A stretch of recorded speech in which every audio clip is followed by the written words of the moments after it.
Evening, everyone. I apologize for being late. Charged it to my head and not to my heart. At this time, Clerk Pittman, could you please call the roll? Councilwoman Noah, Here. Councilman Palmer, Here. Councilman Castile, Here. Councilwoman Robinette, Councilwoman Lipka is absent, Councilman Williams is absent, Mayor Jones. Here. A quorum is present. At this time, I will entertain a motion to amend the agenda for a closed session. Okay. Oh. What? So moved. Second? Okay. All in favor? Aye. Any opposed? Ayes have it. We have a closed session on the agenda, City Manager. Okay. At this time, City Manager, do you want to go into the resolution or the budget? We can do the resolution after everyone goes Okay. and get them out of here. Okay. And didn't mean like that, but I meant get staff home. Yeah. Okay, we have a resolution for tonight. We have resolution number 24-22. Without objection, we're introduced by council members present. Hear none. City Manager, would you like to read the resolution? Or would you prefer the clerk? Clerk Pittman? Okay. Resolution number 24-22, a resolution authorizing the city manager to execute a cooperation agreement with the city of Dalewood, One West Florissant Community Development Corporation, and Health and Home St. Louis concerning the Transportation Development District in the West Florissant Greater Streets District.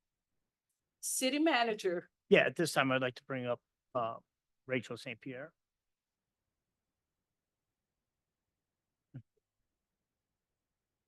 This is for the West Florissant redevelopment. And this is basically an agreement that Rachel will go into.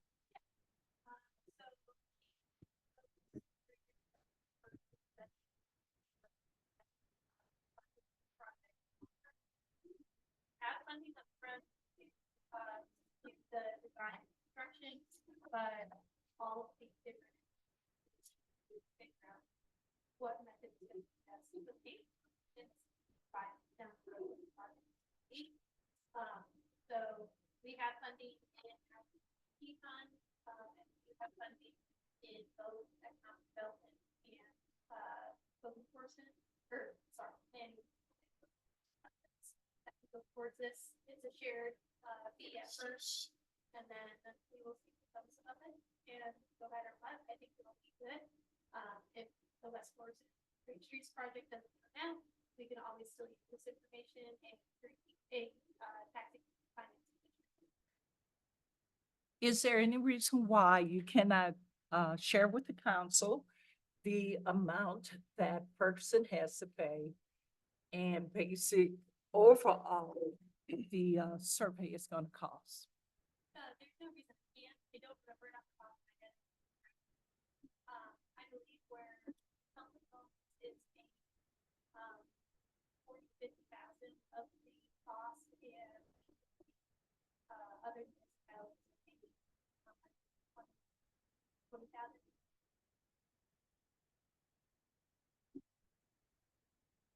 Thousand each. I thought so too.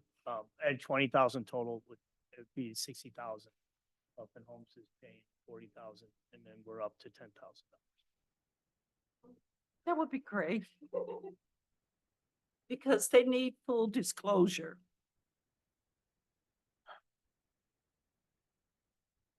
While we're waiting, what is this TDD for? So West Florissant's getting redeveloped from Solway, little past, Solway, all the way up to Stein.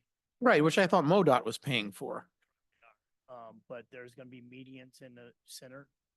They'll maintain the curbs as the stuff in the island that we maintain.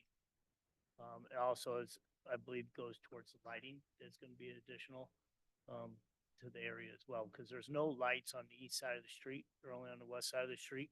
And I believe lighting's gonna be added to the east side of the street as well. So we're gonna pay to provide lighting on a state highway. I believe we pay for some of that already on that. Really? From Amberville, yeah. Ready. Because I remember when people were objecting to the roundabout, the objection was that the city shouldn't be paying for changes to a county road. But Right. here we are, I agree 100%. Paying- And I've said the whole time that why are we paying for it? But if we don't do something, this is also gonna be. This will also be, so if we don't do anything, the state may do it, then they may not have the funds to maintain. So it could be done, but then not maintained except for the 450,000, I think, that Health and Homes is putting up. Councilman? So forgive me if I already had this, but I didn't have a chance to review this till just now, but the Great Streets Initiative is already funded, correct? $18.3 million, but that does not take care of the upkeep. So this is similar to Great Rivers Greenway, where they build a bike trail through your town and then say you take care of it.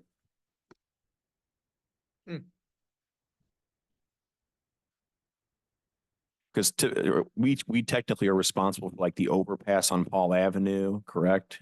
And like, okay, so what part of, this is a separate thing, but what part of GRG do we actually, I remember we did enter into a service agreement for GRG with the trail net and stuff.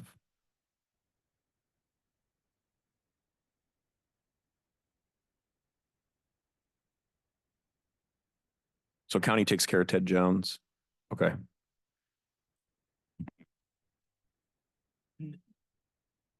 The islands by Emerson, in front of Emerson, are actually Ferguson's, which we did not know. And it goes all the way up to that bank that's there. We actually have both sides of the street, not Jennings, according to the county. So, Councilwoman, thank you. so we're gonna pay to have a survey done to then pay to maintain whatever it is. Why would we just not pay for the survey and just pay for whatever was done?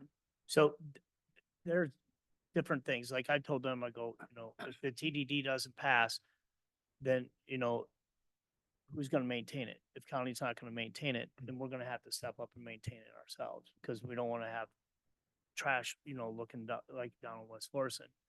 So this hopefully is a way that we can get the TDD going. This would be a TDD during the whole, portion from Solway up to Stein, with it being jointly with Delwood and Ferguson.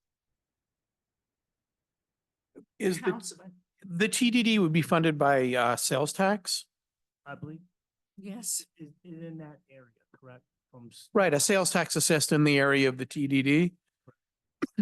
Councilman? So Health and Homes St. Louis is the owner of the Mercy Clinic, which has no taxable sales. It's a doctor's office. And they also, I believe, and I could be wrong, but who owns 91? Is it 91? What, the strip mall across the street? Different, no. Health and Homes only owns the Mercy Clinic building. I know they operate also out in 91, West Florissant. I believe they have an office there as well. Isn't that's Donian's building, if I'm remembering the right Councilman? building. So a TDD is has a special tax within the geographical boundaries of that TDD, correct? And that TD is approved initially by the people within that TDD, correct? But not the people outside of it. So the people of Ferguson that would vote on this would be the ones that are within the geographical boundaries of this. And but we don't know what those boundaries are.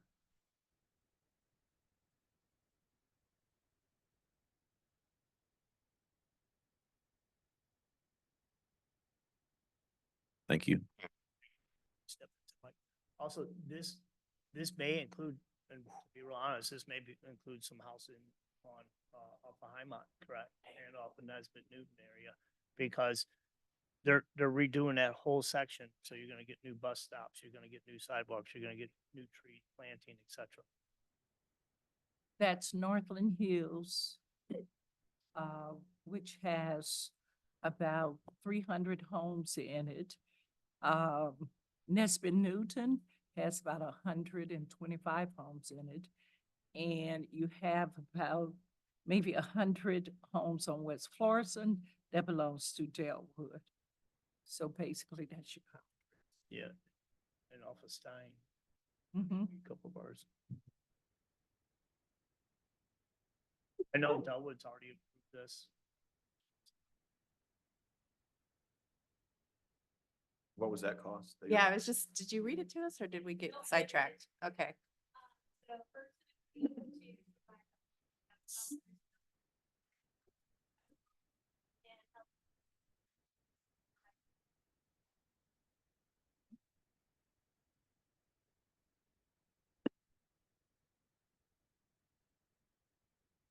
Any other discussion? The disparity. But What, this- Health and Homes is paying 40,000, City of Ferguson, City of Delwood's only 10, yeah, up to 10,000. It may be 5,000. okay. I'm just Yeah. wondering why they're willing to pay more. Well, who? But I mean, for the study, like you just said. Well, health okay, and so homes. initially, I think it was 500,000, correct me if I'm wrong, please. 500,000 that Health and Homes was putting up. We asked for them to use some of that money so that cities wouldn't have to bear the full cost of the study for the TDD. Okay, And out of that, they said that they would only pay up 40,000.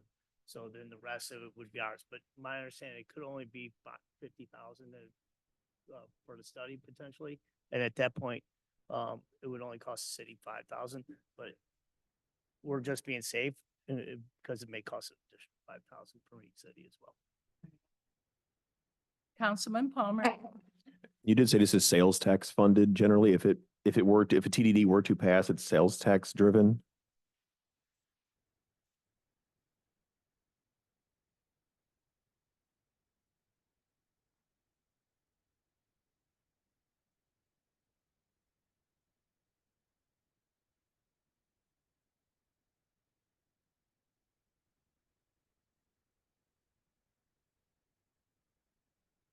And has any kind of like a preliminary assessment been done with the proposed geographic boundaries, whether the people of that area support a TDD or nothing?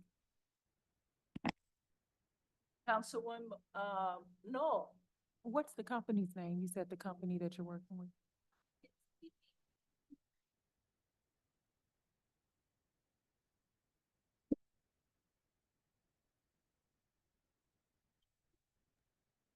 My personal opinion, I've attended several of the meetings and if we don't do this, we're gonna have to do it anyway. However, St. Louis County has NFL money just sitting there. And I think Page should take some of that money and put it in this study. He can't just say the $18.3 million he got from the federal is all they're gonna do. That's my personal opinion.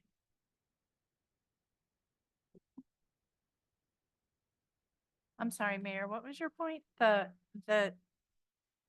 We're gonna have to do it anyway, but then you I lost know. me on the Sam Page part. But if we, like, what about if we I got money think from I the think football? St. Louis County should put in some money too for this study.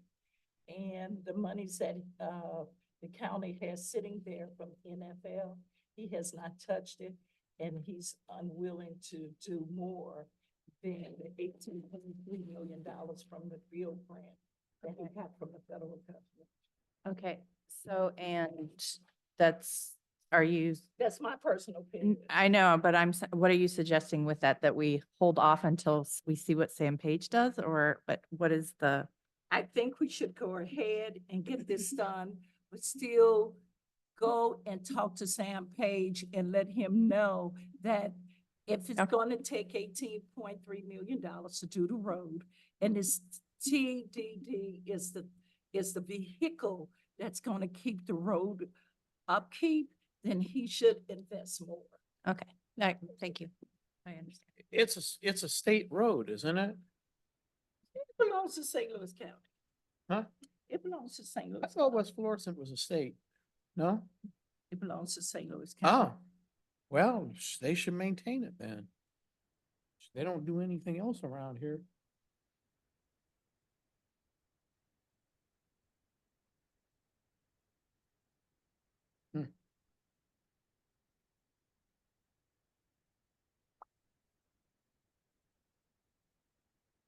The one thing I could say additional to this is with medians they will be putting in, there will be no more crossing over into oncoming traffic at all.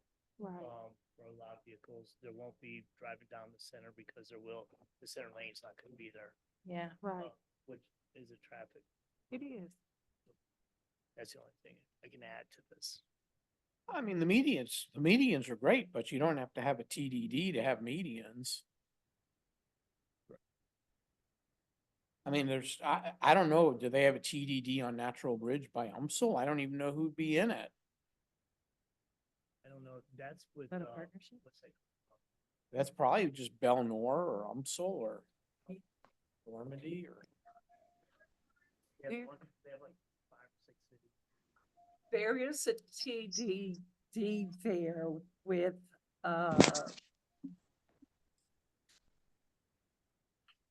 can't think of it, Northwoods, Bear North, Normandy. Beyond housing. Yeah, Beyond Housing, that's what it is. They have a TDD. By UMSL? It stretches Normandy, goes that way.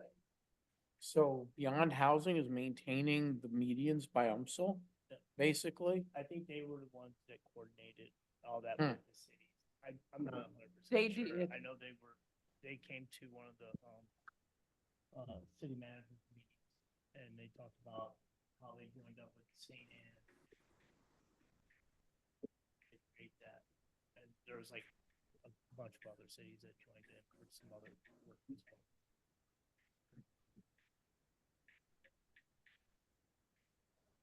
What was the correct answer?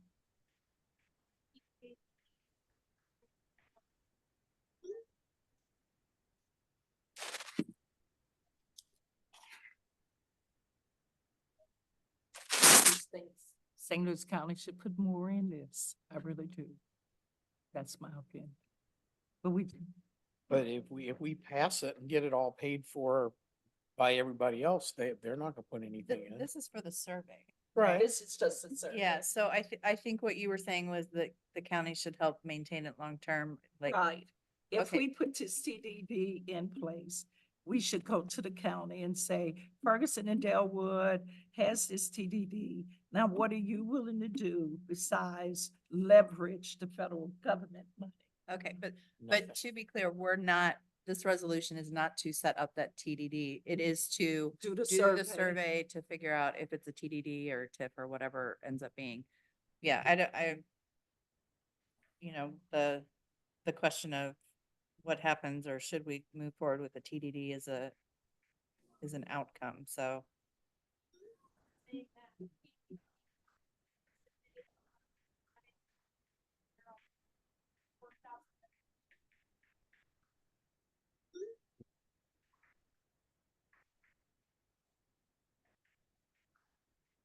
For a motion, Anyone, yeah, motion in a second. So move, Naquita Noah. second, Heather Robinette. Clerk Pittman, could you please call the roll? Councilwoman Noah. Aye. Palmer. No. No. Councilwoman Robinette.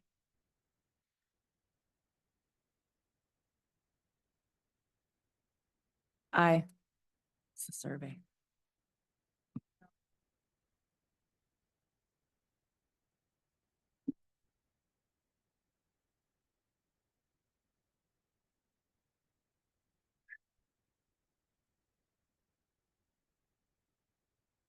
I'm gonna be a no simply because St. Louis County should be doing more than what they're doing. I just can't.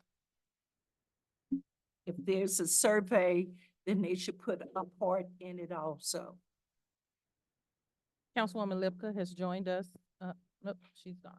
Yeah, she said she was gonna be on. No, she just dropped off.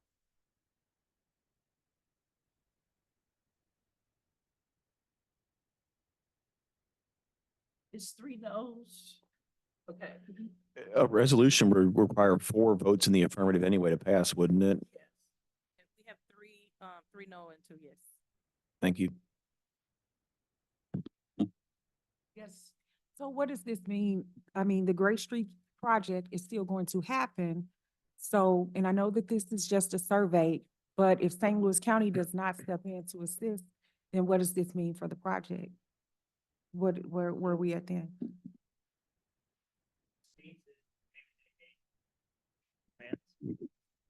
Okay, In the area, they may not put the medians in.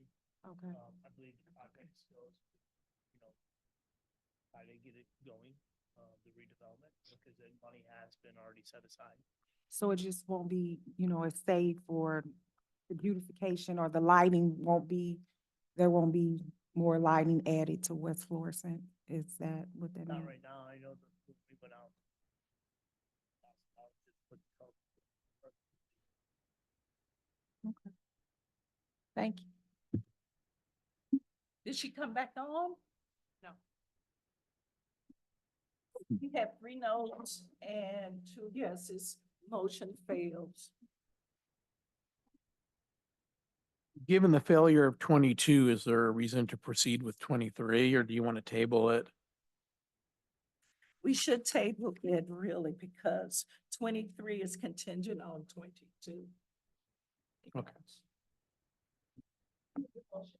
To table it.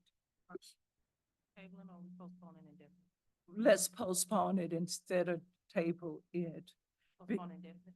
Yeah, because uh, if we go back to drawing board with St. Louis County and the St. Louis partnership and let them know that it did not pass, they need to come up with some other alternative to help fund this survey. Yeah.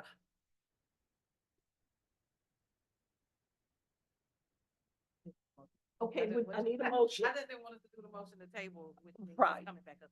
Okay. Motion for what, indefinitely? Postpone it. So moved. Second, Heather Robinette. All in favor? Aye. Any opposed? Resolution number 2024-23 is postponed indefinitely. Okay, city manager? Mayor and council, at this time, we can go through the budget. Tonight, we have, EDSD, FSBD, sewer lateral cops, courts, police, and fire. We can probably get Rachel done, with EDST, if we'd like to start with the EDST.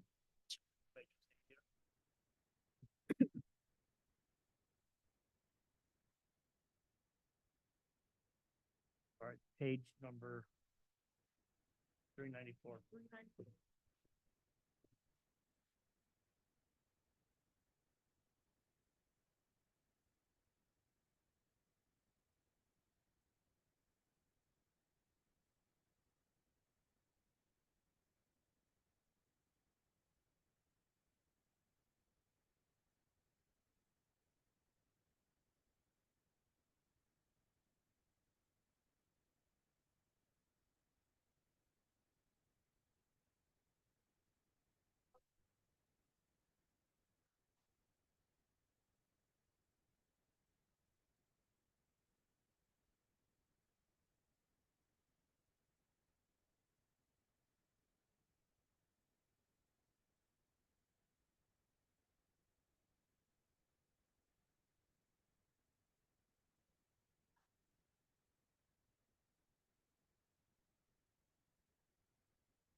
My question is, on several occasions, the Forestwood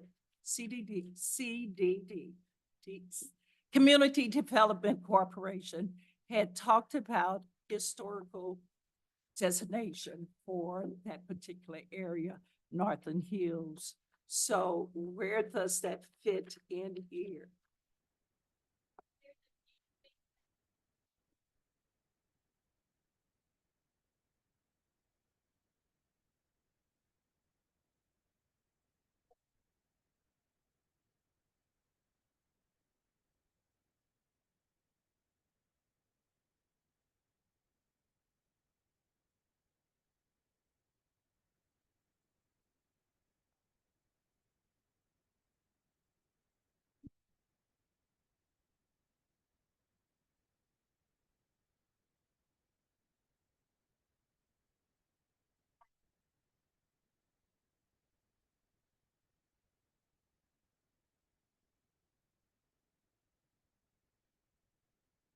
Next question. Did the Economic Development Sales Tax Board get an opportunity to meet and suggest anything for this budget?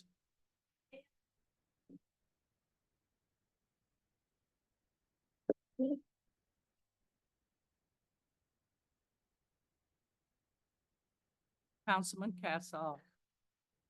I'm the liaison for the EDST board. And prior to being on council, I had a lot of conversations with the recently departed chair of the EDST board. And there is concern, there was concern by her, and there is concern by the present members that I've spoken with that first, they don't get the information they need from the city. Apparently, the most recent report to the state is, I don't know if it was improperly prepared or if it's not turned in yet and it's past due, but I'm getting a lot of concern. But I got that before I was on council, and I continue to get that regarding the fact that we have this huge amount of money coming in, and we can't point to, here's the things we're doing with it. And now here we go again, $1.4 million. Oof. And we have no specific conversation about what we're going to do.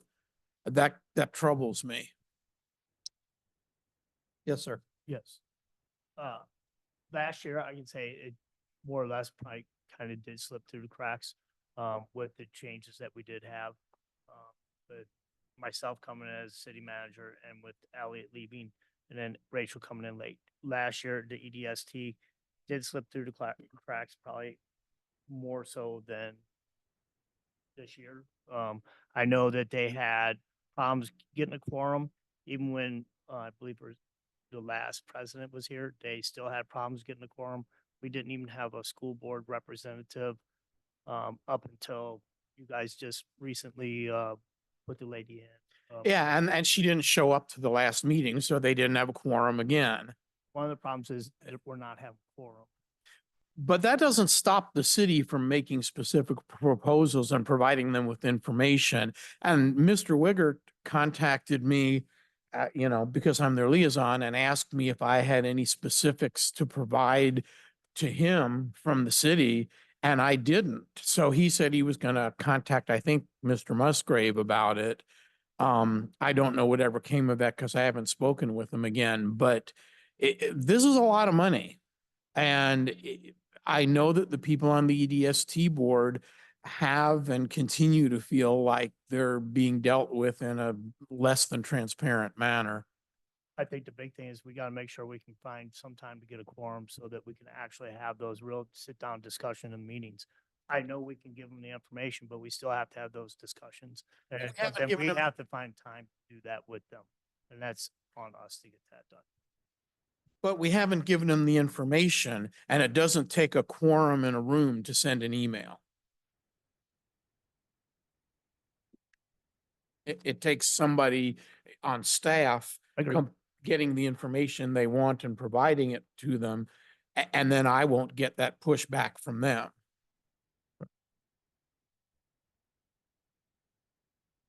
Councilman Palmer? I do know this is the first year for this basic budget with B2s to kind of be portrayed like this. Is there a plan that, some of these descriptions are somewhat vague, which is understandable because we don't really know where we're going with it. But would anything that's significant, come before council again, as far as if it, like you said, redevelopment agreements or any kind of consultation or demolition or whatever, would that stuff still come before council for approval where this money will kind of sit in these accounts until plans are developed for them, or how would that work?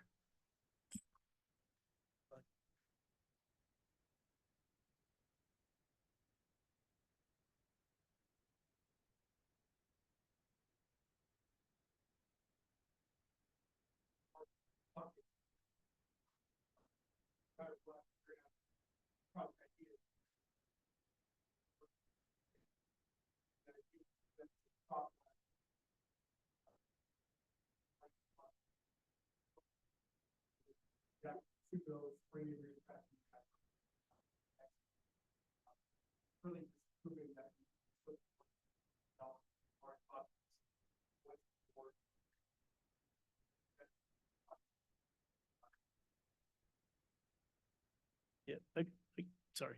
Like, I know the one project everybody's talking about potentially is tearing down the old bowling alley. That's something that we can bring to you through the EDST.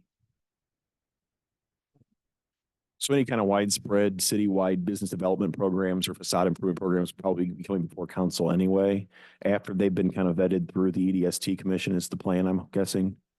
Are there open seats on EDST that need to be filled?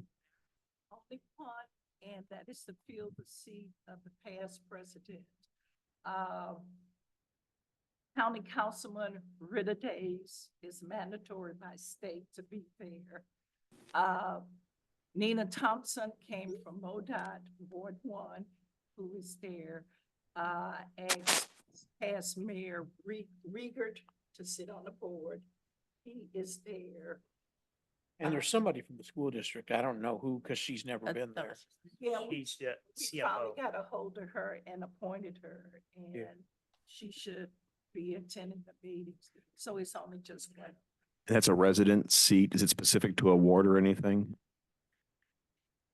Yep. So we need a Ward 3 person to fill the remaining seat, and then they need to have their own election to select a new president of the board. The Ward 3 person was the president. Right. So we need another Ward 3 person. However, if you get the school board person and the remaining people on the board, they will have a quorum. Thank you. Yeah, and to be clear, the president's gonna be one of the residents because the school board person, Right. Rita Days isn't gonna be president of our, And she's not. they're not gonna do that, So so. we gotta get that Ward 3. So person. it'll either be Mr. Weggert or whoever else we appoint. And I brought that up simply because they are concerned about not meeting. I had 2 calls today, and they are concerned about not meeting and how the information get to them. Mhm. And they're not getting the information in a timely manner. And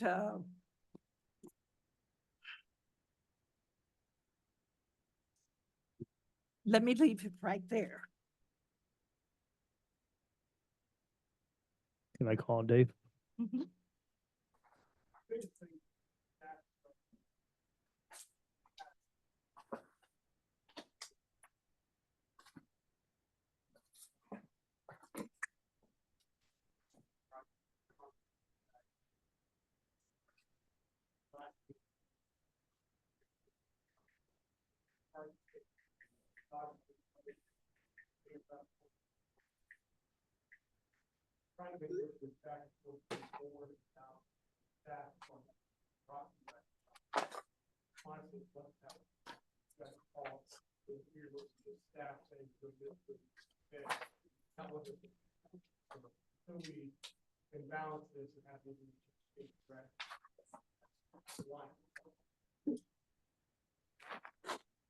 Well, to be clear, I don't bring up anything I said to say that we shouldn't appropriate in these buckets. And I understand that anything major is going to have to come back as a resolution anyway. So I'm fine with proceeding with the budget as is for EDST. I just want to make it clear that the people that I've spoken with on EDST are troubled and that we need to resolve that.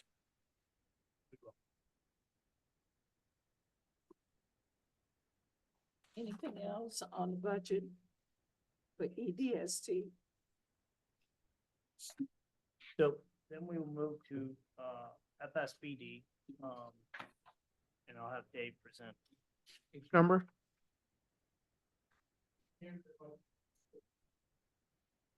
Uh,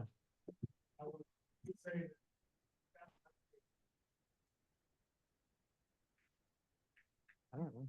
Yeah. No. Yeah.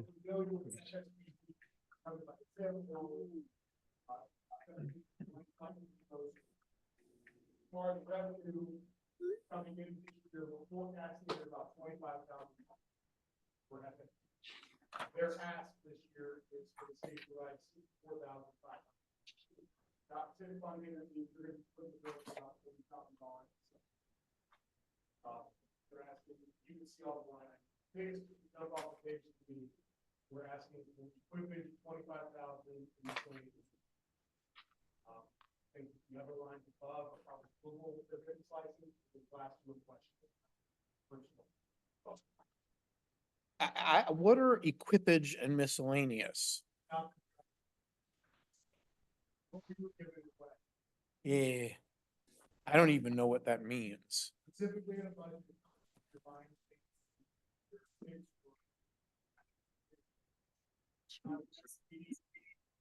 Benches, trash cans, lighting, those types of things. Again, that's yes. And if we allocate money to FSBD, they're an independent entity and they don't come back to council with how they're gonna spend that, correct? Okay. Well, then my feeling is that they should have provided more than this if they're asking us for $40,000.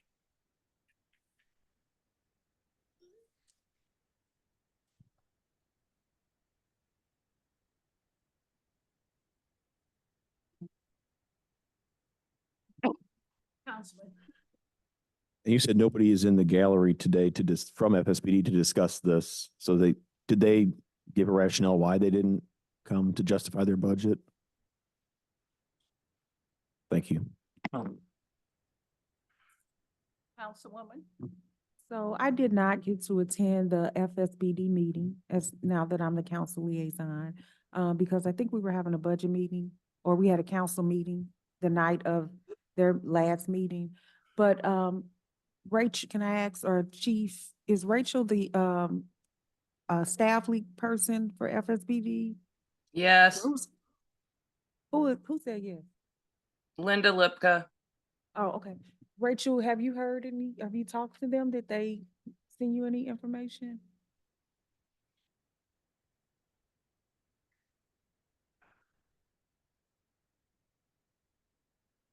It's been a hassle. They're trying to get copies of the bylaws.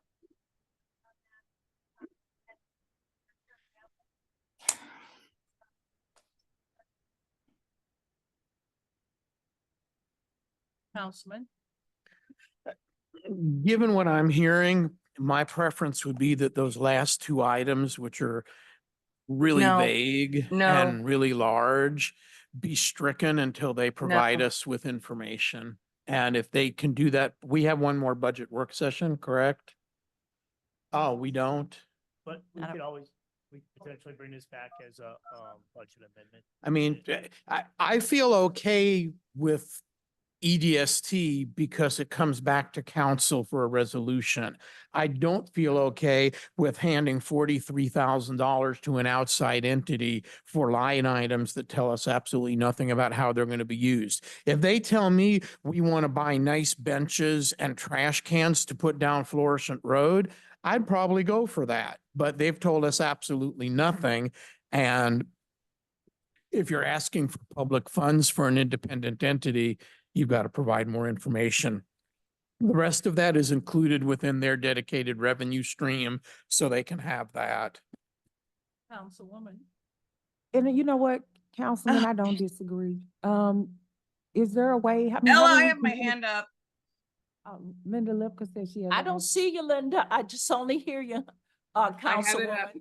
No, Maybe it's she up. has something more to add, but how would we communicate this information? Will you reach out to them or what's the process? Yeah, we reach out to them. They sent us the budget. We reach out to them again. Okay, and when I say them, who are you reaching out to? The Who's- big thing is we can bring this to you all in a special presentation, one council meeting, and they can explain what they want, Right. and we can just do a budget. amendment. Can we, because I mean, at least we want to hear their voice, on You this. can get a chance to be in there. and you can Thank talk you. to them. Thank you. Thank So you. we could do a supplemental appropriation minute. later. Councilwoman Lipka. Thank you very much, Mayor. And I do have my hand up. I've got it. I can see it on here on my screen. And I sent you a text message and I sent John Hampton a text message that I had my hand up. Anyway, I know. okay, in the years that I've been on council, that I've been on FSBD, typically Bob McGartland is the treasurer. He does the treasury report and he does it every month.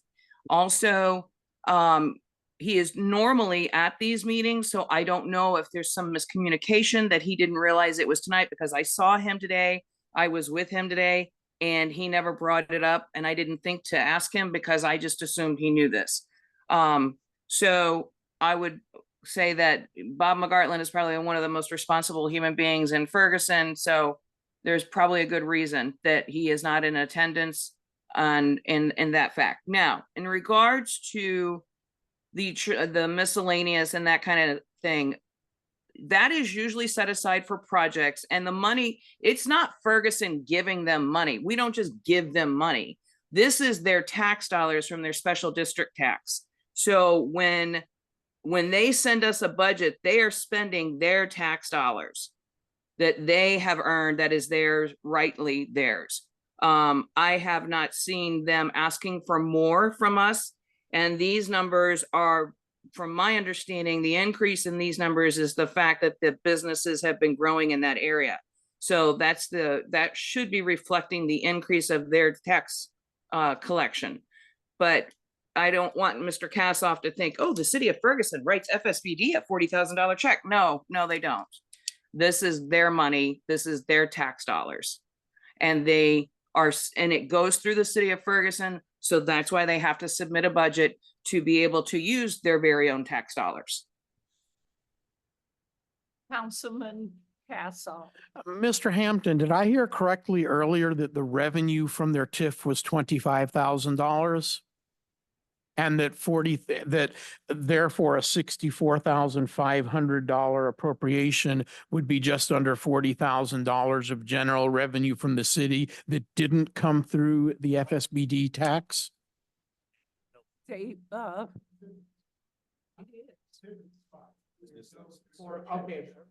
I can't hear Okay, him. So $25,000 is the enhanced business license fee that we charge for businesses in FSBD, or did they get the entirety of their business license?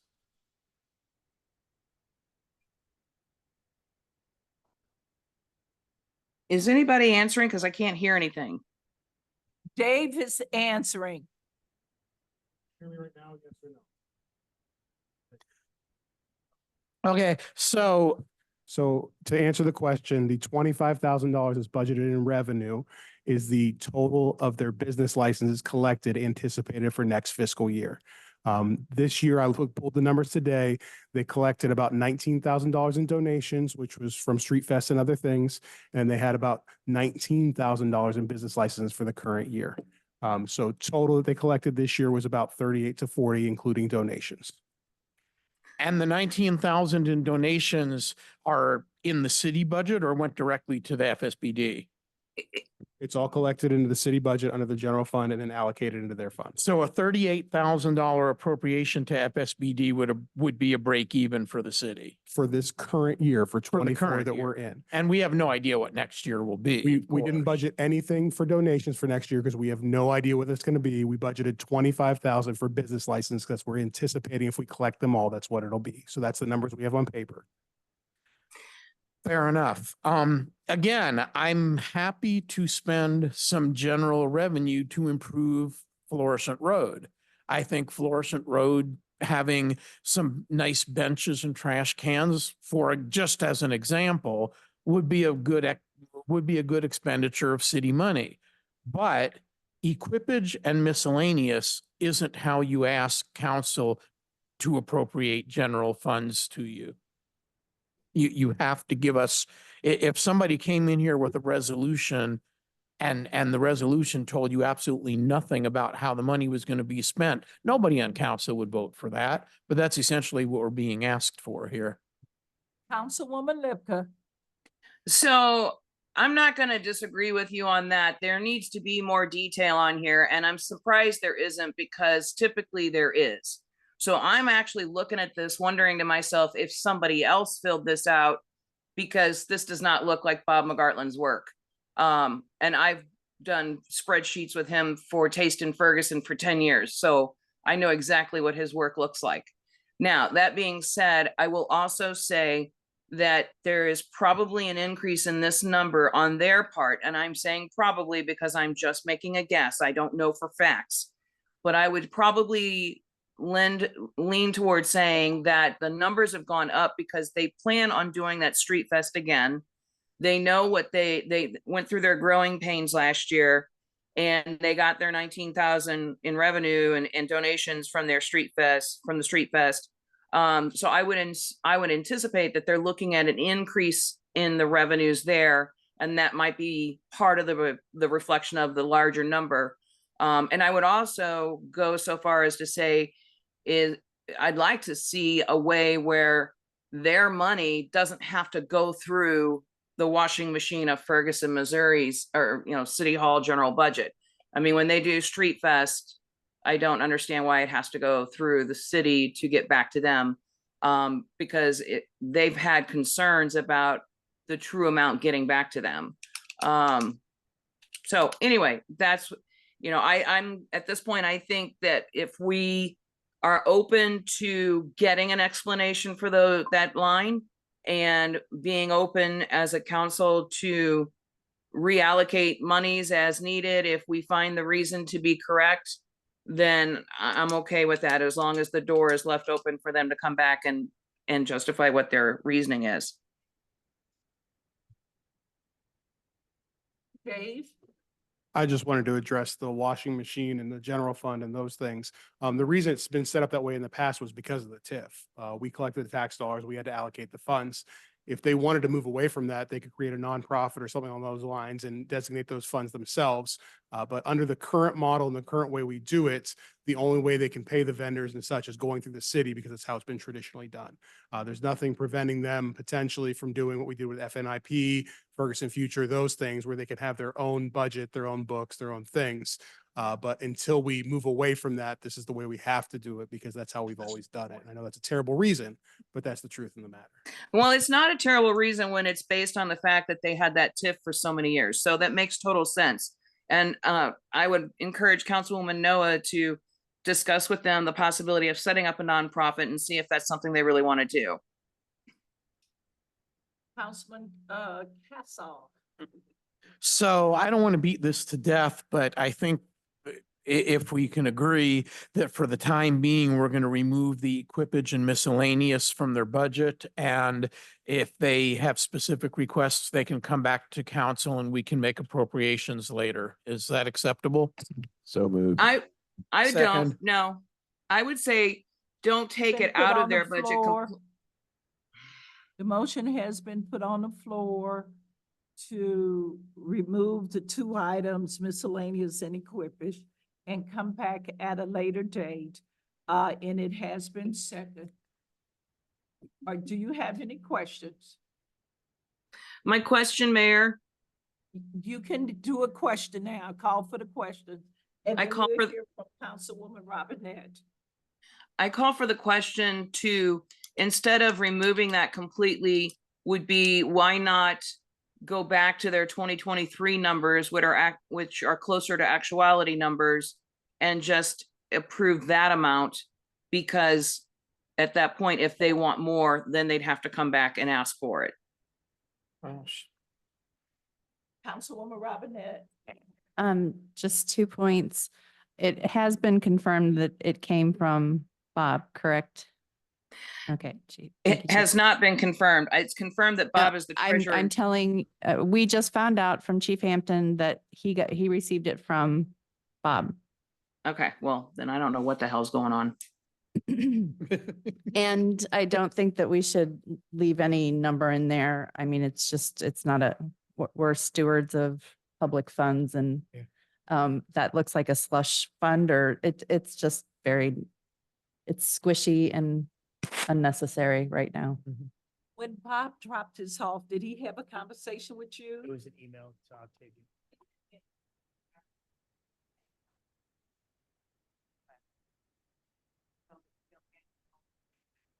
No explanation. Mayor, I can't hear anybody. No, so I received an email from Bob McGartland on 5/23, and it said, "Hello, Octavia. Please submit the attached Ferguson Special Business District 2025 fiscal year budget to the city council members." And so then I forwarded to you guys on 5/23. So in other words, he sent the email, Councilwoman, without an explanation as to the amount he need for equipage and miscellaneous. Okay, well, like I said, this doesn't look like his typical work, so I'm really surprised because all these name required amounts and things in here is just weird. I do have a text message into him, but the bottom line is with you guys go ahead and approve it however you want, and then he needs to get back to the council and explain what equipage and miscellaneous is. And that's just the bottom line, right? Okay, there's a motion on the floor. Are you ready to vote? Clerk Pittman, could you please call the roll? Councilman Castle. Aye. Councilman Bradley. Aye. Mayor Jones. Aye. Lipper. Aye. Councilman Noah. Aye. Councilman Palmer. Aye. Motion passes that we will remove the equipage and the miscellaneous from the budget that was submitted. Next item on the agenda. Yes, ma'am. We'll go over sewer lateral, page 390. Dave.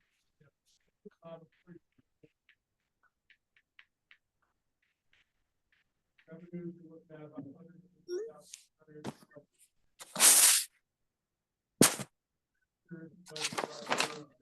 800. Essentially trying to break it. Send it back to the sewer line. Questions? We have it ready. Neat program. Love the program. Councilman Palmer. There was some discussion in the past about possibly changing this program. Had staff ever had a chance to kind of look at the initiating legislation for this? I kind of found in my brief search that it might have been initiated at the county level and then the county distributes the funds to us. Would we have the ability as our own city to increase our tax rate? Or let's say this is not tied to inflation. It's not a percentage. It's a flat fee of $28. So essentially your $28 from 1990 does not have the buying power that it has now. So this fund eventually will be in the red. Maybe not this year, maybe not next year, maybe not in 5 years, but we need to plan accordingly for increased costs, but the revenue staying basically the same. Also, as we tear homes down, the sewer lateral fee kind of goes away. So we're actually losing revenue as structures are being removed because they're no longer a part of that program. Do you know if we could do a ballot initiative at some point to increase this ourselves or?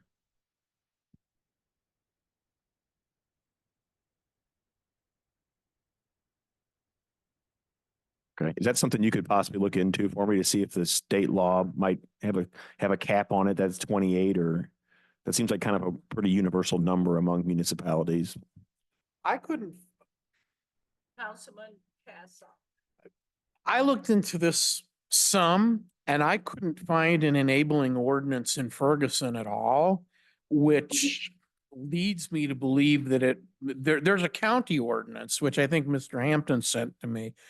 Uh, if our program is established solely by county ordinance and not by municipal ordinance, I'm not sure what mechanism by which we would be able to change it. I'm open to increasing the fee and possibly providing better coverage, but I think that's something we need to ask the city attorney about. 15%? I thought it was like 15% at the home or closer. Yeah, it's $28. Our internal program, I think the city on their own determines how the money is distributed. It sounds to me like the county just sends us money through a county-wide lateral program, and then the cities are up to them on their own to determine how they distribute those funds. We're an 85-15 city, but other cities pay less, some pay more, and others have different determining factors if you do qualify or do not qualify, from my understanding. I think what Mr. Kassoff's trying to say is we need to decide if we can raise this, and if we can, do we have our own line that comes on this real property tax bill that would say, you know, Ferguson sewer lateral, $10 or whatever that number would be. I think it's on the sewer bill. And then it's on your real property tax bill. Is it? So I'm curious if we would have the 28 and then a 10 that makes it 38 or whatever that number. We'd have to do some math, obviously, to determine if we wanted to change the program, what the financial liability of that would be, and then build backwards what the rate increase would be. Maybe factor in a little bit of room so we're not doing it every 5 years to shore up the revenue side.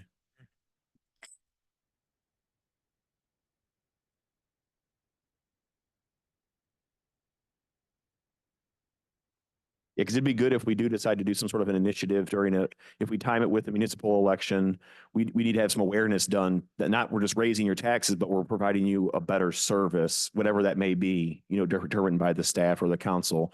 You know, for the extra fee, you're getting this percentage done or this much paid for. And that way it kind of helps justify that you're delivering a better quality service that's keeping up with the times instead of just more taxes, which I'm big against new taxes if they're not done effectively. So thank you. We'll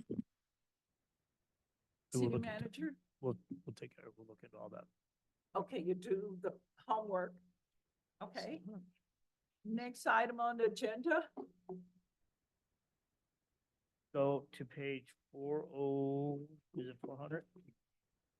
Or a what?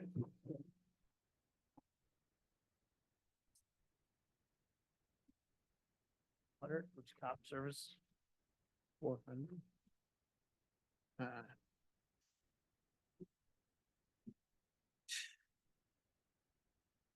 If you want to explain this one.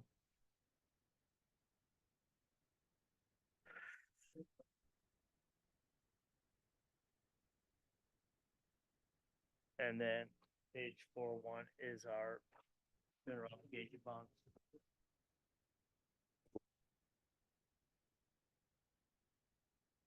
Anybody have any questions over that? Huh. Okay. So moving on now, we will go to courts. And I have Michelle Richmond here to explain. which, Her page, I'll go into it. Oh, she actually gave you court, Oh, this right here. new portion. Yeah, so when we looked at going over the budget today, we noticed that her B2s were not correct in the binder that we gave you. We printed new B2s. Please replace these. That was one of those, What page, in the binder with these needs, 134? Thank you.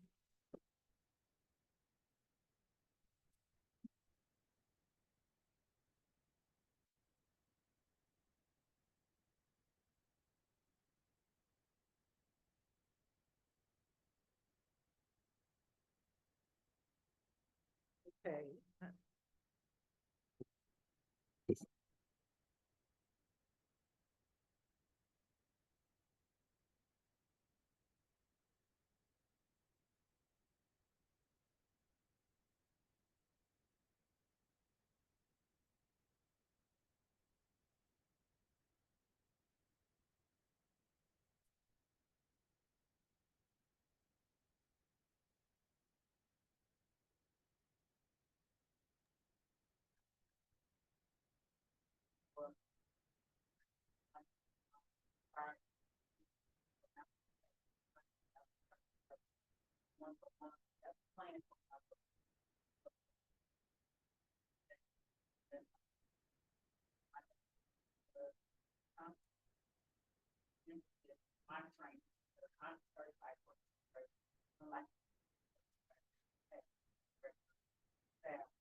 So, county court is going to pay for it.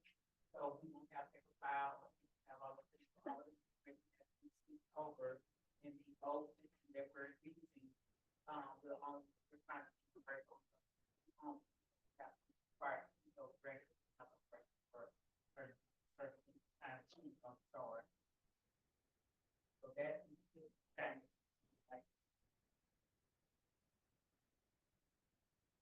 Okay.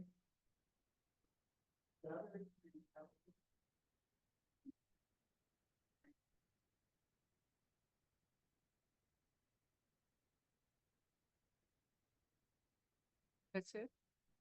Thank you. Any questions for court? I just want to commend you for the job that you are doing.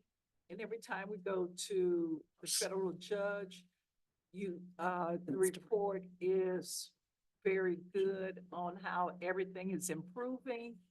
And if I'm correct, we almost finished with courts for the consent decree. We're pretty close to being in substantial compliance with, which would then put us 2 years over the monitor. We're right now looking at trying to get our audits right, in-house audits that we can pass on to the monitor ourselves. So thank you. Councilman Casal. I have one question. We have an 80% failure to appear rate in courts. And I understand that that's common in North County.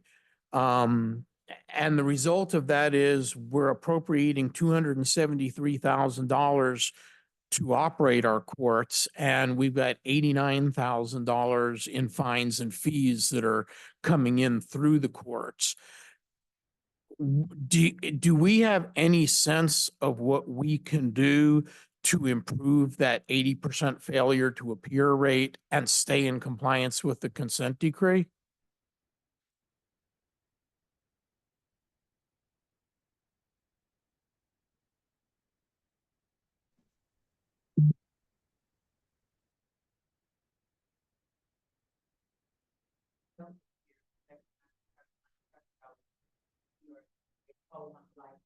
Within that 5-year term. So just, just got the license last year, you got 4 more years before your license, or you never stop. Your license, or you can't reach the license without coming here. And I know for a fact that that has changed. This, since we did, that changed, and also, we are using the debt collection company to collect our fines from previous tax. I know 27.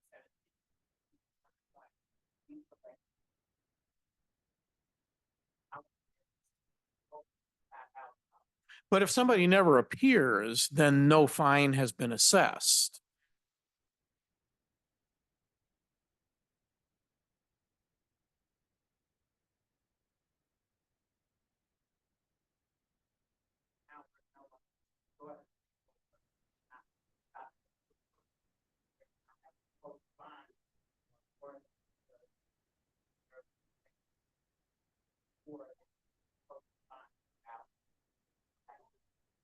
So if somebody has a warrant for failing to appear in the past, if they encountered a Ferguson police officer and had a Ferguson warrant, if you go way back, they took you for a ride. If we go back a year or 6 months, even if they have a warrant from Ferguson and Ferguson PD pulls you over again, we weren't arresting them, we're getting a bond.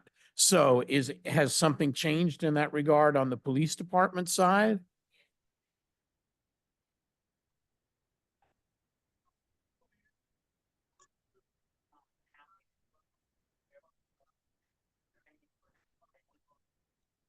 there. So the focus on work, okay. I'll be happy. I no longer oppose the person because they can't afford it. Right.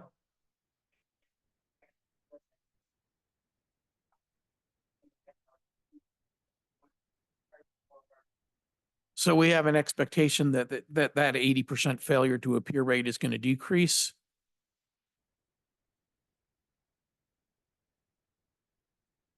Uh, 75, depends on the week. I mean, I go through complete dockets and look at every single case. I'd love to see a report if you can easily produce one. You send that to Councilman me, Palmer. Palmer? How many how many citations have we issued at traffic stops in the last ballpark at the last, since year to date, since January? 6 months, That 1,000? cheap. How many did not have an operator's license? Couple hundred probably, right?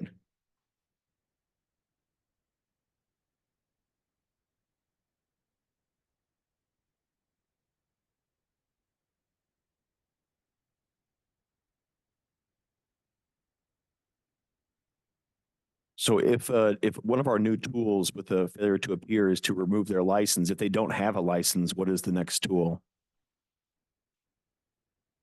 If you're going to use a tool of retaining their driver's license, what if they don't have one?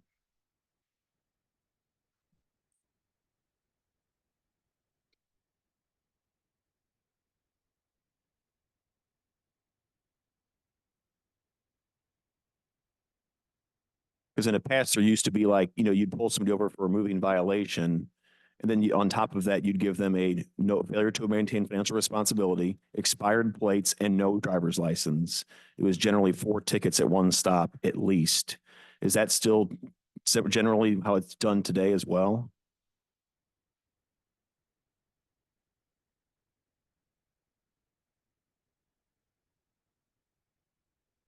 Okay. Thank you. Any other questions for courts? Questions for courts? Thank you. Thank you, Chuck. Okay, moving on, we will go to police. I have Chief Doyle with us tonight, and he will go over, so your page be 148. I brought Chief up to the podium because Ms. Lipka cannot hear. I don't think she can hear from that either. Not working. Yeah, either? he has to use. You know what? You want to sit? Yeah. here? You can sit in my spot.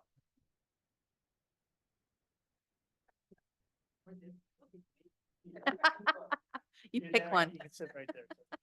This one barely one doesn't. works. This one does And this one barely works. He's sitting in the Sitting seat, in the it seat, works. yeah. Welcome. Not today. We don't bite. This is last meeting here. Yeah. All right, so page 140, no, 148, 49. 149.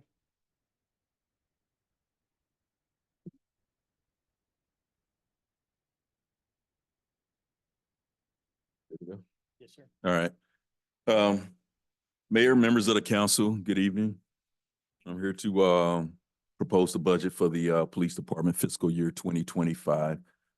However, before I go through some of the line items, I do want to make mention that when I created this budget, I didn't come here tonight with the intentions of just asking for funds. My budget was created specifically with the intentions and what was in mind in regards to public safety and the well-being of the residents in the city of Ferguson. That being said, too, also, in addition to that, when I created this budget, I also thought about operational efficiency and community engagement. That being said, I'll direct your attention to page 149 of our budget, starting at wearing apparel. Yes. Oh, yes. Okay, all right. Okay. I got you. Okay. I'm sorry, before we do the, wearing apparel, direct your attention to the personnel. What I didn't add in here, was last minute, was that I think it's known from our last several council meetings that our community is very concerned in regards to traffic enforcement in our city. What I would like to do, which is not, in this current budget right now, but I would like to add is, 2 officers dedicated to a, traffic unit for the city of Ferguson. That would be their primary duties, just to enforce traffic in our city. As we all are aware, we constantly get accidents. That is my chief complaint here in Ferguson, accidents and speeding vehicles. And I think that that would benefit our city. In addition to that too, which not indicated in the personnel, is the addition of 2 detectives. We have right now the Detective Bureau of 3 people. As you all well aware, just from listening to the crime stats that I talk about at each council meeting, that we need more detectives to conduct follow-up investigations in regards to crimes in our city.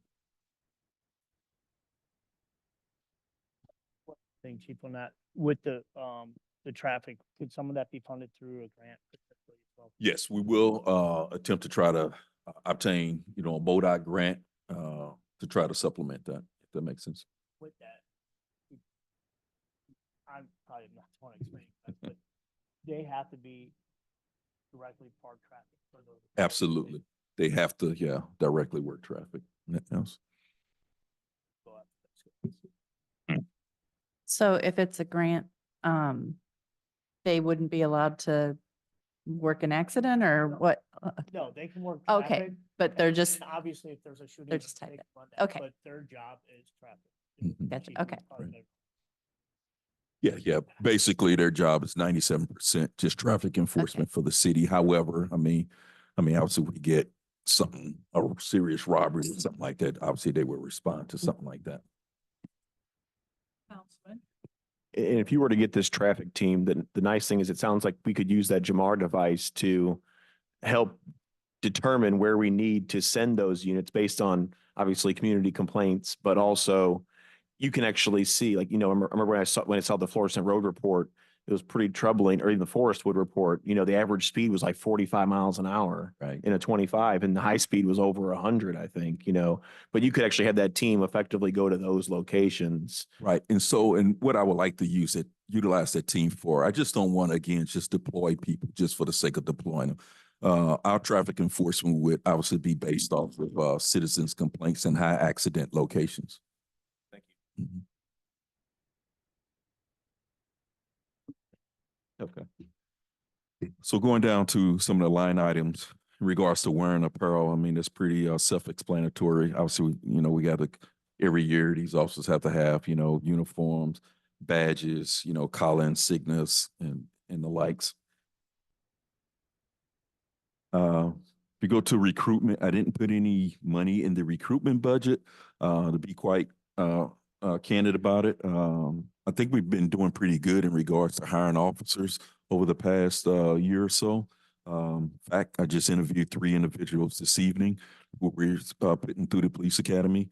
We just interviewed another experienced officer also this afternoon. So I think we're doing pretty good in regards to bringing additional personnel here to Ferguson. And that's the reason why I didn't do anything with the recruitment budget. As far as training and education, it's 69,900, of course. As you well aware, we have to come into compliance with the consent decree. So we hired a training coordinator who will be responsible for making sure that we get the required requisite training in regards to de-escalation, crisis intervention, implicit bias, and the likes. So we're on our way of getting those things done. Obviously, those cost money because we got to bring in subject matter experts and the likes. Next item is conferences. I know this is a concern of the council. What I will say is that most of our conferences in law enforcement has everything to do with bringing more knowledge to our city. For example, I'm a member of the IACP, International Association of Chiefs of Police. They host an annual conference each year. But at that conference, we have an opportunity to sit there, talk with other police chiefs across the nations to get and share ideas of things that they're doing, good or bad or whatnot. So those conferences are extremely helpful for us. Also, in addition, we haven't talked about drones yet, but I would like to eventually send a couple of our officers to the drone conference that they have every year, because that's going to be the new technology moving forward in regards to law enforcement. Meetings a little, or one of our budget meetings, I may have talked a little bit about that. Okay. Spotter, Okay. with that, potentially moving away from that. Sure. Want me to address that? Yeah. Okay, sure. So I know over the past few years, we've been utilizing the Shot Spotter program. Again, talking candidly, Shot Spotter is a great program. It notifies us when there's shots fired in a particular area. However, when I actually went and started looking at the statistics, while we get the notification, it's a great tool to have, but in a year's time, I believe that we may have recovered 4 or 5 guns in 365 days. So we pay roughly about $50-something thousand per square mile. We have 2 square miles of that here in the city of Ferguson. So as a police chief, I have to sit and weigh, is that $100,000 worth recovering 4 guns in a year span? So I wouldn't mind seeking grant opportunities for Shot Spotter in the future, but I think as far as the city budget, I think that can be utilized towards other items such as, like I said, a drone program that we would like to introduce to our city. Yes, sir. In the meeting that Chief Hampton is describing, I did ask, should we get a drone and we dispatch this drone to places that have calls? I get it. It's going to get there very fast. I asked, is footage, if the drone when has it, is that admissible in the court of law? Absolutely. Thank you. Absolutely. Yeah. Obviously, I mean, if we go to, if we move forward to this program, I mean, obviously, we have to come up with robust policies and procedures, because what we don't want to do is have drones flying just randomly looking in people's backyards and stuff like that. So we always have to have our camera footage pointed forward. However, if we are deployed to a scene where we're looking for a suspect or something like that, then that's when the camera can be manipulated in that manner. Yeah, I can see this as being a very good tool, especially if it can dispatch as fast as you say it can. Yes. And if you can dock this in a hotspot too, where it can get there even faster, So you're going to catch bad guys. I mean, it's the reality. Beautiful thing about this particular drone is from the company called Paladin. So what they will actually do is mount a docking station at the roof of the police department. So as we get 911 calls, literally we can dispatch that from the roof of the police department. The good thing about this drone compared to what other cities may have, say for example, I can't think of a municipality, but some municipalities already have it. But what they have to do is actually call an officer in with his or her drone to come to the scene to deploy. Literally, from my residence in St. Charles County, I can deploy the drone from my residence here from the city of Ferguson.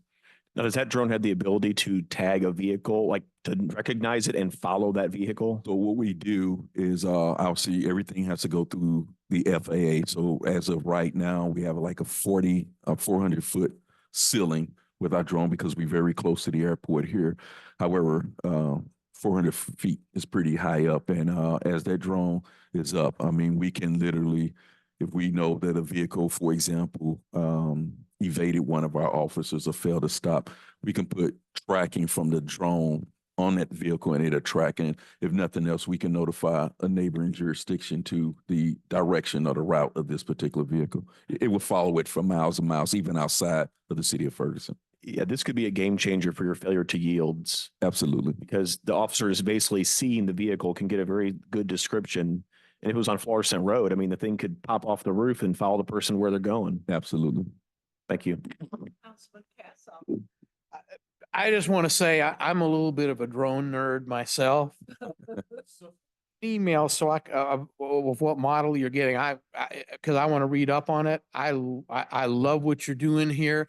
And I really appreciate the fact that you took Spot Shotter out of the budget and are making those decisions before you even get here. I appreciate you respecting the resources of the city in that way. And I'm delighted to see this drone thing moving forward. Thank you, Councilman. Yeah, it's a MT-30 drone. Feel free to look it up. We also M30T. Yeah. What and was it's that company? Paladin, Paladin. And the program is called Drone First Responders, DFR. And a lot of agencies are going to that. In addition to that, we will also look into purchasing a smaller drone that we can deploy for like interior building searches. So oftentimes we get a call for a burglary in progress with an open door. It's safer for us to send a mini drone inside their residence before deploying an officer inside for safety reasons.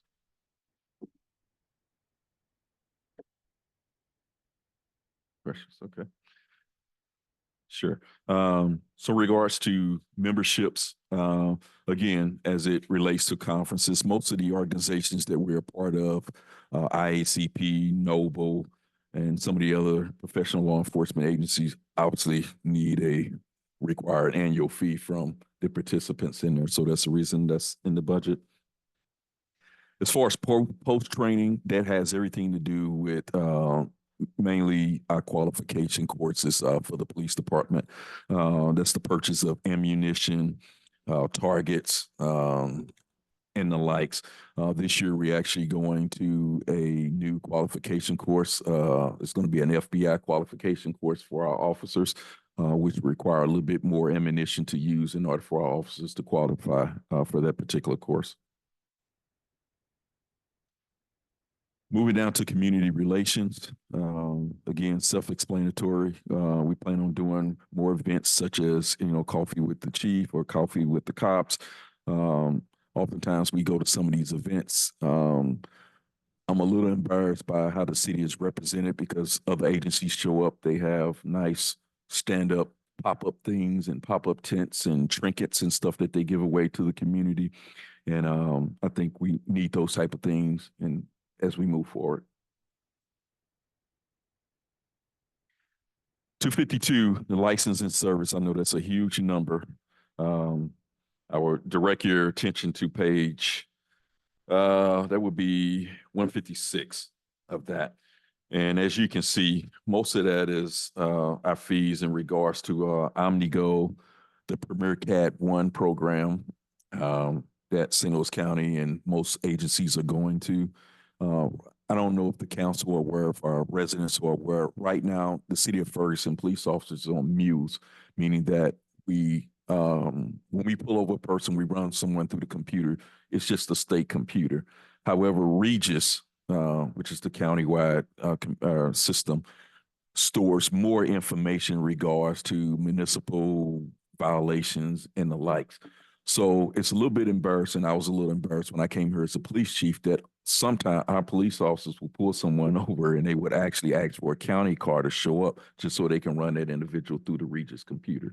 So by going through this Premier 1, we have Regis access and we don't have to allow or rely on outside agencies to run people for us.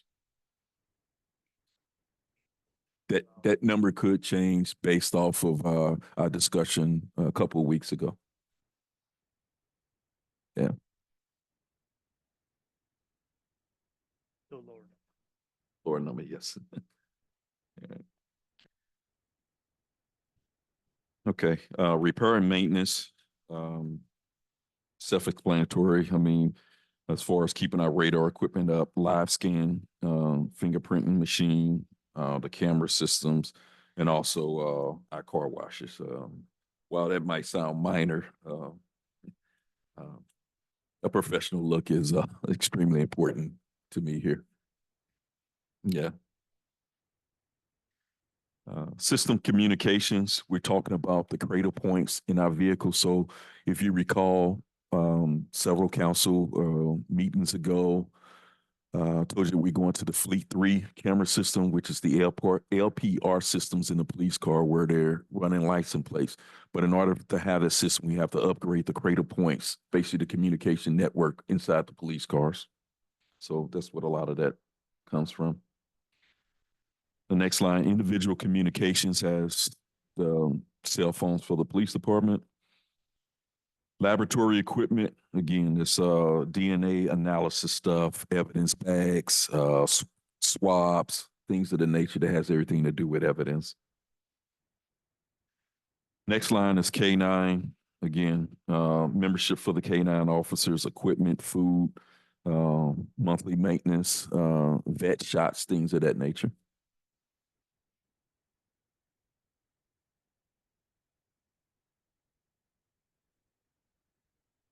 To be honest with you, the parking lot, I'm not sure where we have the parking lot. Okay, we're good with it. Okay, don't worry about the parking lot. All right. Professional services, that has everything to do with the annual contract for jail services. And also, my goal is to have this department CALIA accredited by March of next year. That being said, some of those funds would go hiring an individual who goes around the country that helps get agencies CALIA accredited. So we have an individual here locally in town, not in town, but in our region that's willing to help our city of Ferguson become a CALIA accredited agency. Basically mean that we'll be internationally accredited. Thank you. The other line, self-explanatory, is just printing material. See, postage, office supplies, self-explanatory. Equipage, again, it's on page 166 if you're interested, but that has everything to do with office furniture, live scan machines. We also are looking to purchase a couple of portable live scan machines. When I say live scan machines, it's that sometime when we're out doing investigation or out on traffic stop, people fail to identify themselves, but with these portable live scans, just by a fingerprint, we can identify that individual right there on the scene.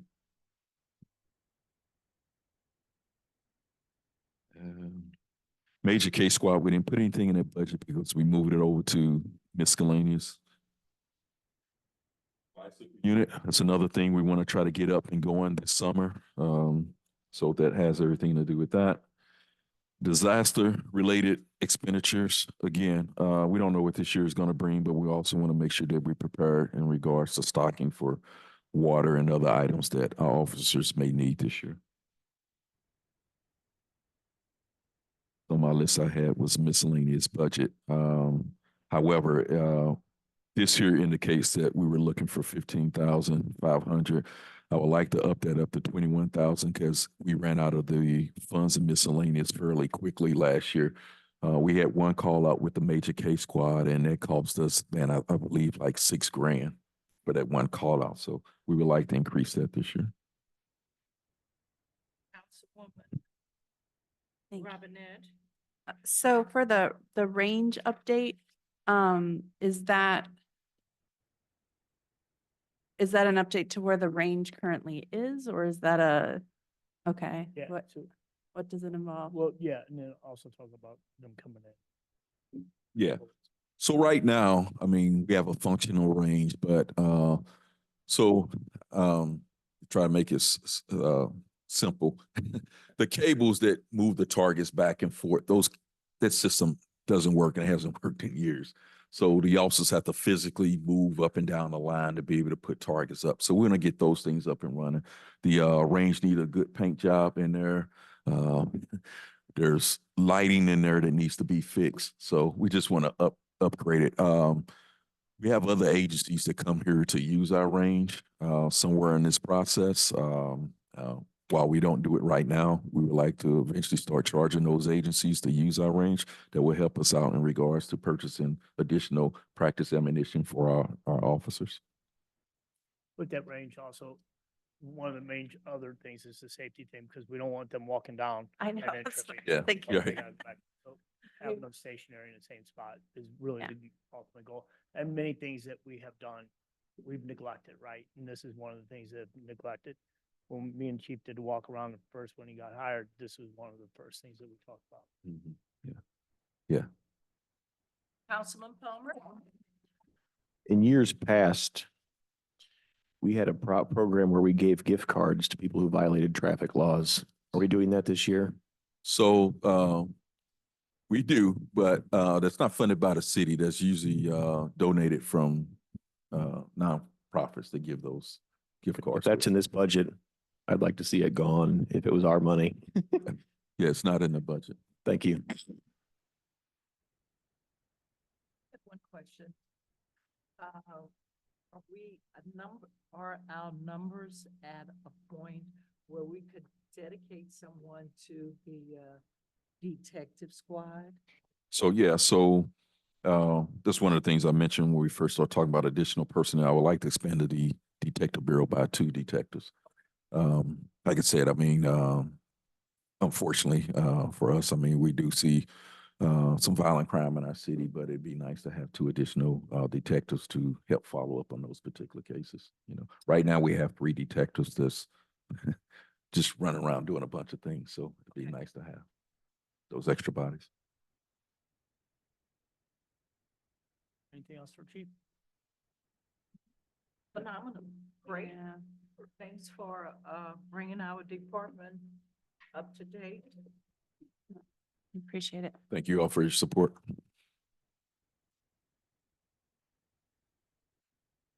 Okay, so next will be, fire department, and we can go to 170. We're gonna just zero out the fire department, right? Volunteer? Yeah, for $20,000, he wanted increase. Yeah. Yep. it's- Thank you, Dave. Yes.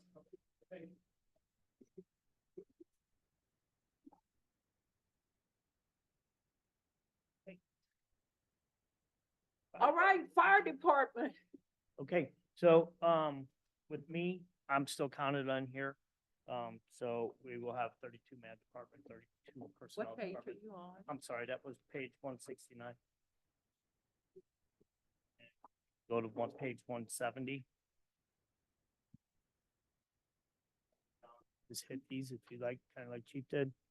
Wearing apparel, that also covers like our Nomex hoods and things like that. 1 So- minute. Miss, Councilman Cassoff.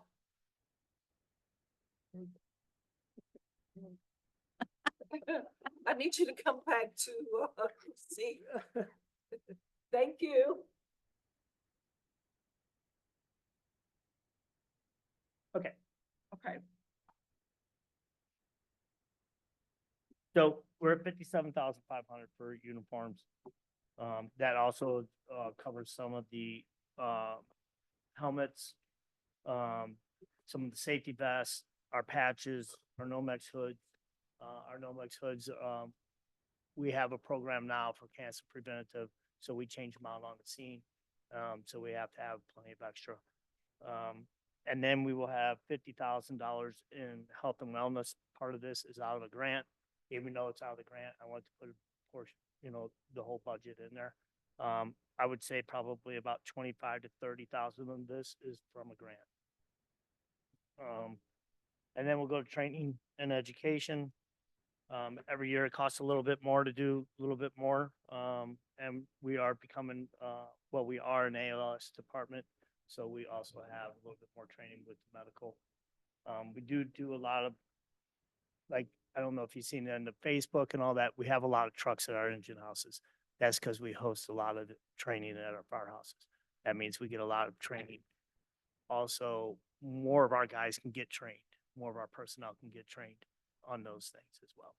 So we actually are saving money by hosting it so we can get more people trained. Conferences, we have $10,000. We use conferences, a lot of it's for our CEUs. We have now everything that I get at certifications and or firefighters now, including our officer 1 and 2.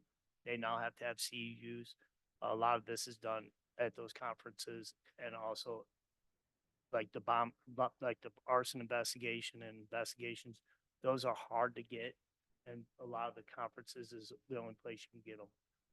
Even the instructor, like there's an instructor one in the state of Missouri that most people go to that are like around the state, not just our state, but around all of our states.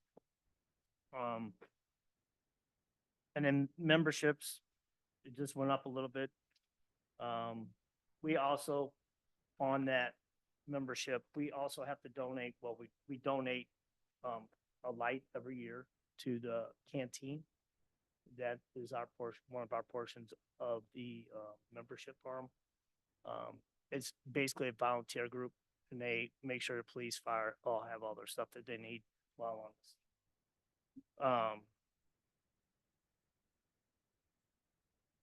License and services didn't really go up too much.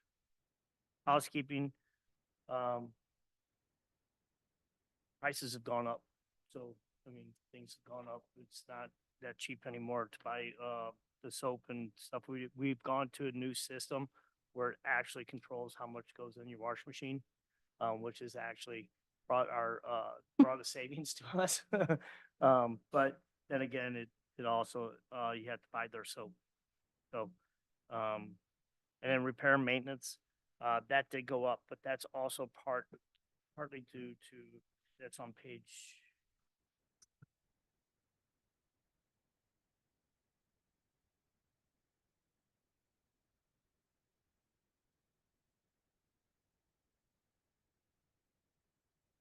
The turnout gear cleaning. So a big push in the fire service is cancer prevention. And with our gear, that creosote and any of the carcinogens stay in the gear, and to have some company come in and actually clean the gear on site, and then they do an inspection. So it's actually going to be better record keeping for our gear as well. So that's where the additional cost is for that.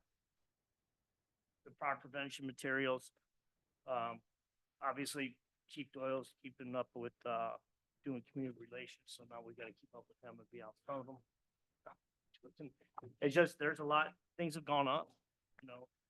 Smoke detectors, we don't just many of them, because we do have a great program with Red Cross. But Red Cross, they sometimes do not have smoke detectors. And at that point, then we have to go purchase them.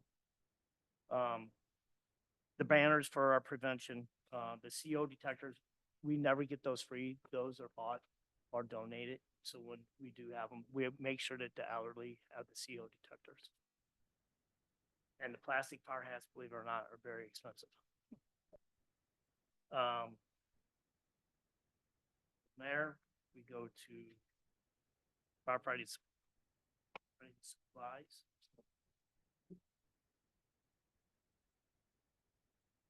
So we are getting a new truck this year, 2 new trucks this year.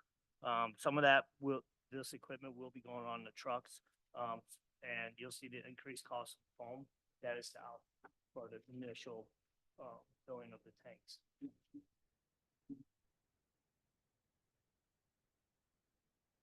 Our next one is medical supplies. With us being ALS now, we are advanced life support. My goal is to have an ambulance in a couple of years.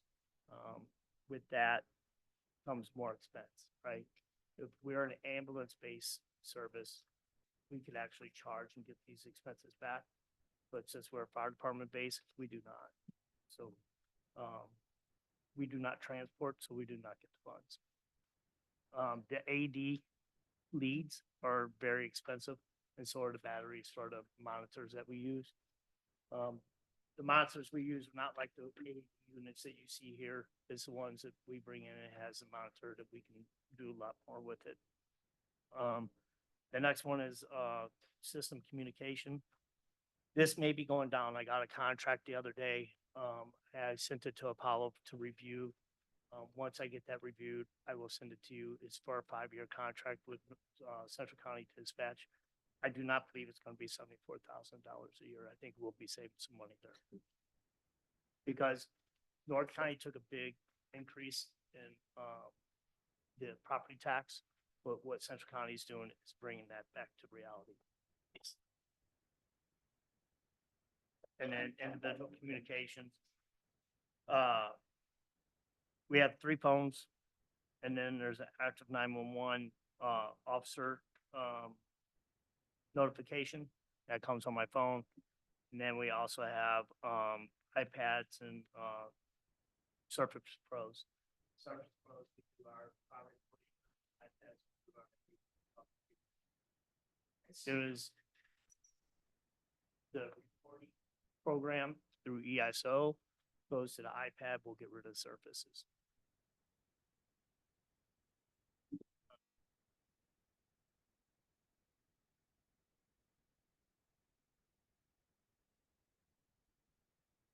The next real page to be concerned is equipage. That's page 187. You'll see $20,000 in headsets. That's where the big expense is going to be. That's one of the most important things that we have on the truck, and that's our communication. Right now, those would be for the 2 new trucks that we're getting. So it'd be about $10,000 per truck. And the next one would be hand tools and hardwares, and these are just station projects that we would do, like, fixing a door or whatever in the station. And then miscellaneous, we do have a dog, and every year we do get a grant from Missouri American Water. So we did put that fund in there as well. And then the staples and for the station. So if anybody has any questions, I'd be happy to answer. Sir. I have one small question. You are both the city manager and the fire chief, correct? Correct. So on page 36, we have a cell phone for the city manager, and on page 185, we have a cell phone for the fire chief. We have 3 no. Do you have 2 No, separate, I you got got 2 one, phones. one in each hand, I or got phones. And then with our new system, I probably won't even, need one? yeah, hopefully just one. We'll see. But that's probably a $700 savings if we just go ahead. You're correct. Yeah, we can take one. That was just a missile. Well, pick one. Get rid of city managers. We'll take it out of here. You want to take it out of here? Yeah, leave it in city managers and take it out.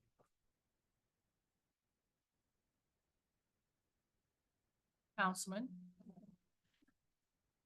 With Mr. Cassoff bringing that up, again, I think I mentioned this before, but I'm wondering if there's a way to do a kind of an analysis of personal communications just to decide if there's a way to reimburse some staff just in, let them use their own phone. Like, for instance, I have 2 phone numbers on this phone. One is free on one phone. So I wasn't sure if there's a way we can get 60 Google Voice numbers, which is free. And then With our new system that we're gonna get, Chris, you can probably explain a little bit better. You know more about that.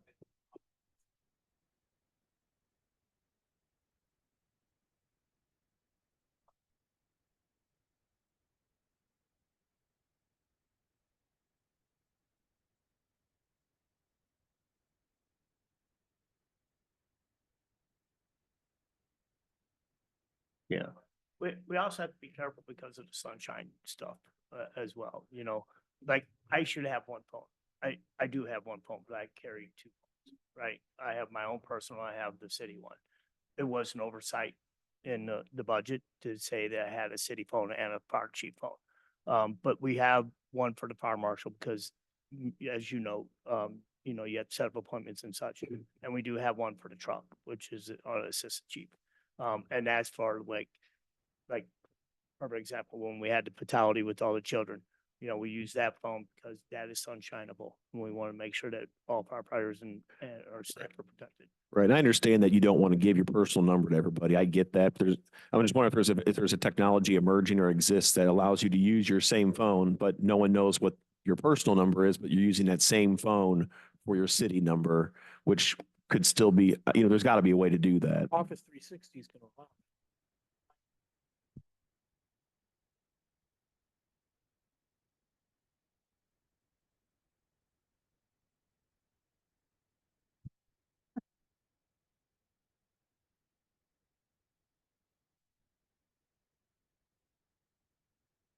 Right, if there's a way for you to make a phone call from your city phone, but it shows up as Dave Musgrave City Hall phone number, not Dave Musgrave personal cell. And if it still can be separated, that would be a win for, I think, everybody and a huge savings. At that point in time, we would have to look at the whole Verizon contract. Obviously, there would be some that we would need, like the iPads and things like that for, reporting to police officers with their, Cradle points and things like that.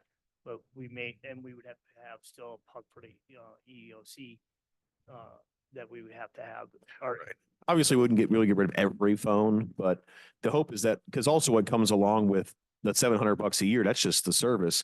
What if someone breaks their $1,200 iPhone? Then we're buying the phone out of equipage. So next, it's 700 turns into 1,900 for the year, or the battery doesn't hold a charge, or there's also hardware involved with that too. So for the most part, staff does not break phones. I mean, they all know. they don't last forever. Right, and we also get new ones every 2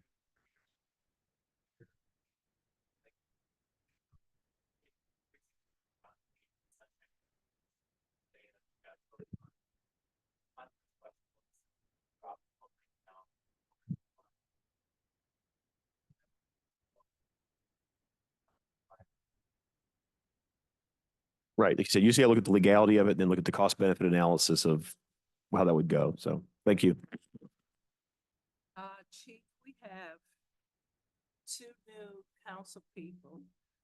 Are you going to offer a class for the certification? For NIMS, yes, ma'am. Yeah, I will okay. take care of that with them.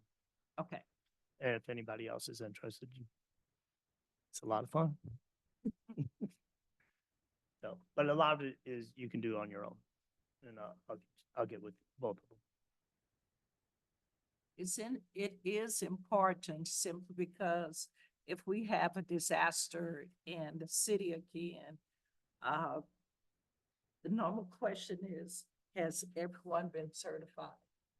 And if we don't have the adequate number of people, there potentially will cause problem in getting funding.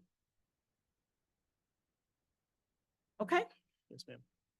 So that is the budget that we have presented to everyone. The only thing I would have is just that closed session. What's it up? Well, thanks for attending.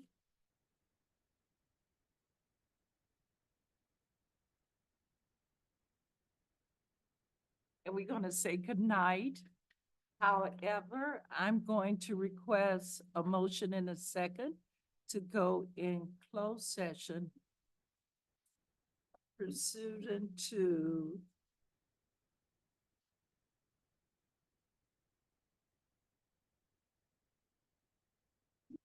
salaries. Yes. Okay.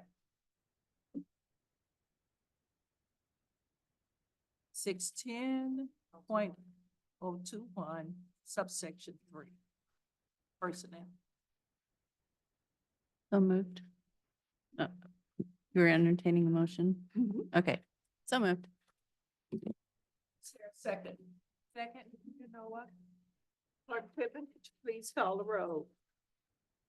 Aye. Aye.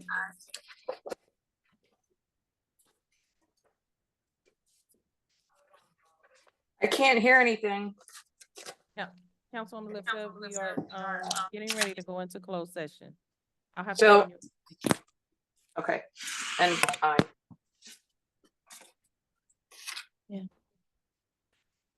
Councilwoman Noah. Aye. Councilman Campbell. Aye. We could do- Yeah, lock the doors and I can call that. If she can't vote over the phone, though. I have to turn everything off. Right.